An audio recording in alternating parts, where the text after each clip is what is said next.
विधानसभा चुनाव 2023 अंतर्गत द्वितीय चरण के 70 विधानसभा निर्वाचन क्षेत्रों के लिए 5वें दिन कुल 372 नामांकन पत्र किए गए दाखिल।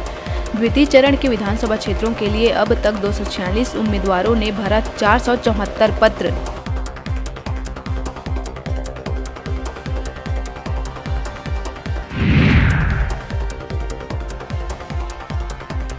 मानपुर पुलिस ने आदिवासी नेता सुरजू टेकाम को किया गिरफ्तार। भाजपाइयों को काट डालने वाले बयान पर की गई कार्रवाई। इसके अलावा भाजपा नेता बिरजू तारम हत्याकांड को लेकर भी उससे पूछताछ किए जाने की है संभावना।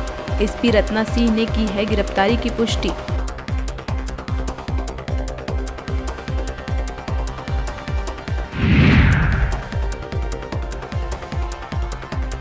जसपुर के पंडरापाट मंडल में 200 लोगों ने थामा भाजपा का दामन। मोदी सरकार की योजनाओं से प्रेरित होकर भाजपा में शामिल होने की कही है बात।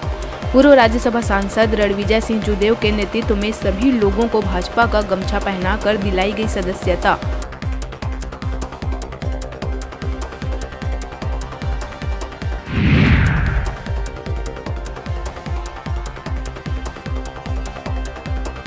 छत्तीसगढ़ विधानसभा चुनाव 2023 के लिए आम आदमी पार्टी ने प्रत्याशियों की 5वीं लिस्ट कर दी है जारी।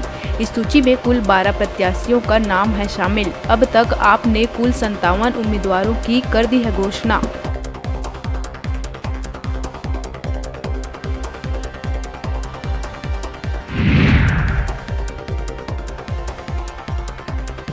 जगदलपुर बोधघाट थाना क्षेत्र के धर्मपुरा में स्थित एक निजी होटल में विदेशी नागरिक की लाश मिलने से फैली सनसनी।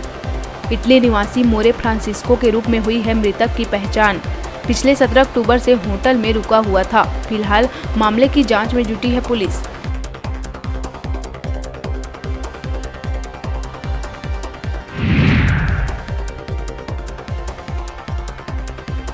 बिलासपुर सिरगिटी थाना अंतर्गत बनाक चौक के पास पुलिस ने वाहन चेकिंग के दौरान 5 लाख रुपए नकद किया जब्त।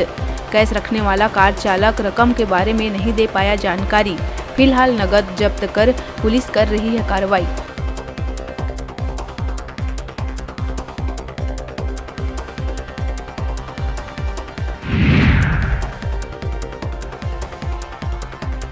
राजधानी में बाइक चलाते हुए मोबाइल पर बात करते जा रहे युवकों को समझाना डॉक्टर के कार चालक को पड़ा भारी।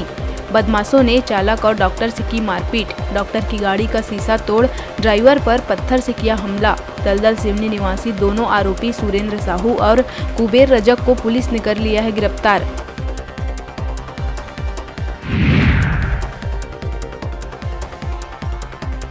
छत्तीसगढ़ में आगामी चुनाव के मद्देनजर अलर्ट मोड पर है पुलिस। राजधानी में चेकिंग के दौरान स्कूटी सवार शख्स से बड़ी मात्रा में सोने के जेवरात और सोने का बिस्किट किया गया बरामद। गुड़ियारी निवासी वरुण को 36 लाख से अधिक के सोने के जेवरात के साथ सोने की बिस्किट की गई जब्त।